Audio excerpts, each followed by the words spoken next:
আসসালামু আলাইকুম। প্রতিদিনের মতো আজকেও হাজির হয়েছি আমি পিৎজা লাভারদের জন্য পিৎজার রেসিপি নিয়ে, অসম্ভব মজাদার। তো চলুন কীভাবে তৈরি করি সেটা আজকে আপনাদের সাথে শেয়ার করব। আমি নিয়েছি 1 কাপ পরিমাণের ময়দা, নিয়েছি 1 টেবিল চামচ পরিমাণের ইস্ট এবং সামান্য পরিমাণে নিয়েছি লবণ এবং 2 চামচ পরিমাণ নিয়েছি চিনি।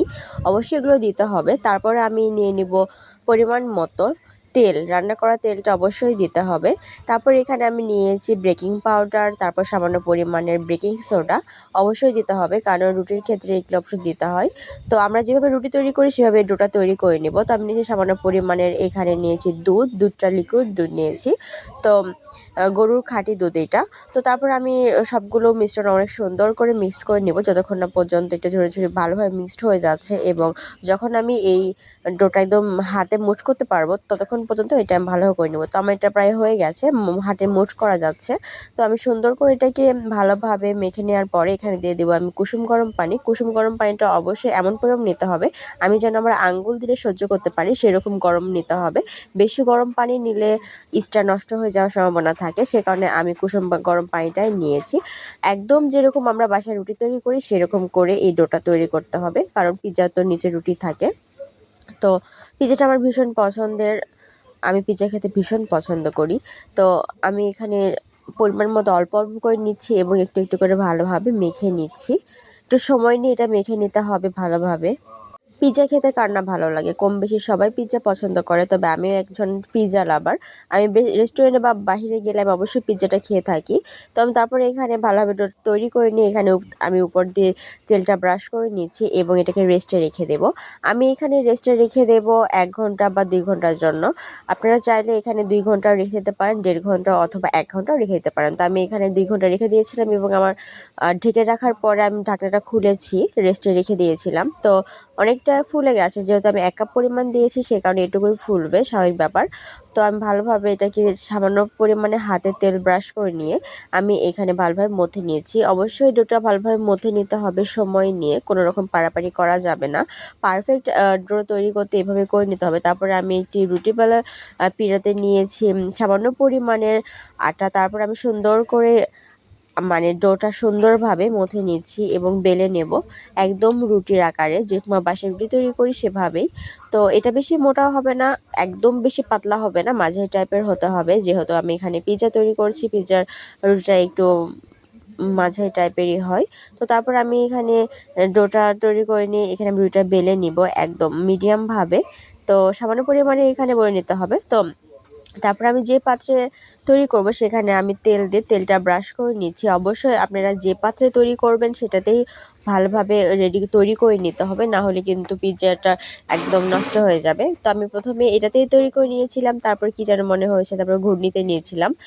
তো আমি এখানে সুন্দরভাবে করে নিয়েছি। আসলে পিৎজা আমার খুবই পছন্দের একটি খাবার। পিৎজা ছাড়া আমি চলতে পারি না, ধরতে গেলে পিৎজা যেখানেই যাই আমি পিৎজাটা খেতেই হবে আমার, এমন একটা অবস্থা। তো অনেকেই আছে যারা পিৎজা খুব বেশি পছন্দ করে, তারা তো বাসায় এরকম ঝটপট তৈরি করে নিতে পারেন। বাহিরে আর যাওয়ার কোনো রকম প্রয়োজন নেই, বাসায় এরকম ঝটপট তৈরি করে নেওয়া যায় পিৎজা। পিৎজা খেতে ভীষণ ভালো লাগে, বাসার তৈরি পিৎজা একদম রেস্টুরেন্টের মতো হয়ে থাকে যদি এভাবে সুন্দর করে তৈরি করা যায়। তবে একটা কাঁটা চামচের সাহায্যে ভালোভাবে এটাকে ফুটো করে নিচ্ছি, সুন্দরভাবে ছিদ্র করে নিতে হবে। তারপর এখানে আমি সস দিয়ে নিয়েছি, এখানে আমি টমেটো সসটা নিয়েছি, ভালোভাবে মিক্সড করে নেব। এখানে বাসায় তৈরি করা বিভিন্ন সসও দিতে পারেন, সুন্দর লাগে, টেস্টটা অনেক ভালো আসে। তো আমি এখানে টমেটো সসটা দিয়ে নিব। তারপরে নিয়ে নিব এখানে আমি চিলি সস, চিলি সসটা ভীষণ মজাদার, চিলি সসটা আমার কাছে অনেক ভালো লাগে। তো পিৎজা সব কিছুতেই তৈরি করা যায় বাসায়, আপনি যেভাবে চাইবেন সেভাবে, তবে আমার ভীষণ ভালো লাগে বাসায় সব তৈরি করতে, বেশি ভালো লাগে। আর আমি রান্না করতে ভীষণ পছন্দ করি এবং নিজের হাতে সকল কিছু তৈরি করতে ভীষণ পছন্দ করি। তো আমার চিলি সসটা ভালোভাবে মিক্সড করে নেওয়ার পরে এখানে আমি নিয়ে নিব চিজটা কিন্তু আমার বাসায় তৈরি, একদম বাসায় তৈরি করেছি। বাসায় তৈরি করা যায় এভাবে মজাদার চিজ কার না পছন্দ, চিজ সব কিছুই ভালো লাগে, চিজ আমার খুব বেশি পছন্দের। আমি রেস্টুরেন্টে গেলে চিজ পিৎজাটাই বেশি খেয়ে থাকি, তবে বাসায় আমি এখানে চিজ সহ আজকে আমি তৈরি করব গরুর মাংস দিয়ে এই পিৎজাটা। অনেকেই আছে যারা গরুর মাংস পছন্দ করে এবং মুরগির মাংস দিলেও ভালো লাগে। তবে আমি আজকে গরুর মাংসটা এক্সট্রা করে রান্না করে নিইনি, কারণ আমার রান্না করাই ছিল কালকে, তো সেগুলো দিয়ে আমি আজকে তৈরি করছি। তো এভাবে ছোট ছোট করে কেটে নিয়েছি এবং সুন্দরভাবে এটাকে সাজিয়ে নিচ্ছি। রান্না করা থাকলে কোনো সমস্যা নেই, রান্না করে রাখা এটাও দেওয়া যায়, কোনো রকম সমস্যা হয় না। তো আমি এখানে ভালোভাবে গরুর মাংসটা বিছিয়ে নেওয়ার পরে তারপরে আমি এখানে নিয়ে নেব ক্যাপসিকামটা অবশ্যই দিয়ে নিতে হবে। বাসায় থাকা যে কোনো সবজি দিয়ে এভাবে তৈরি করা যায়, শুধু সবজিরও পিৎজা তৈরি করা যায়, তবে খেতে ভীষণ ভালো লাগে। যারা এখনো বাসায় ট্রাই করেননি তারা ঝটপট বাসায় ট্রাই করতে পারেন এবং ভীষণ মজাদার। শুধু রেস্টুরেন্টের টেস্ট হবে এমনটা না, বাসায় তৈরি করলেও ভীষণ টেস্টি হয়ে থাকে। তবে আমি বাসায় কম বেশি ভাবে তৈরি করি, আর আমি সবসময় চেষ্টা করি বাসায় এরকম সুন্দরভাবে সবকিছু নিজে হাতে তৈরি করা, এবং নিজে হাতে তৈরি করা খাবার প্রিয়জনদের খাওয়াতে আমার ভীষণ পছন্দ, এবং তারা খাবার পরে যে প্রশংসাটা করে আমার ভীষণ ভালো লাগে। তো বারবার তৈরি করতে ইচ্ছে করে এই ধরনের রেস্টুরেন্টের আকারে সকল কিছু জিনিস। আমিও আবার শেয়ার করবো আপনাদের সঙ্গে আরও, যদি আপনারা সেই সুযোগটা আমাকে দেন। তো তারপরে আমি এখানে ক্যাপসিকামগুলো বিছিয়ে নেওয়ার পরে নিয়েছি গাজরটা আগে আমার কেটে রাখা ছিল, সেই কারণে গাজরটা আমি কুচি কুচি করা গাজরটা আমি ভালোভাবে বিছিয়ে নিচ্ছি।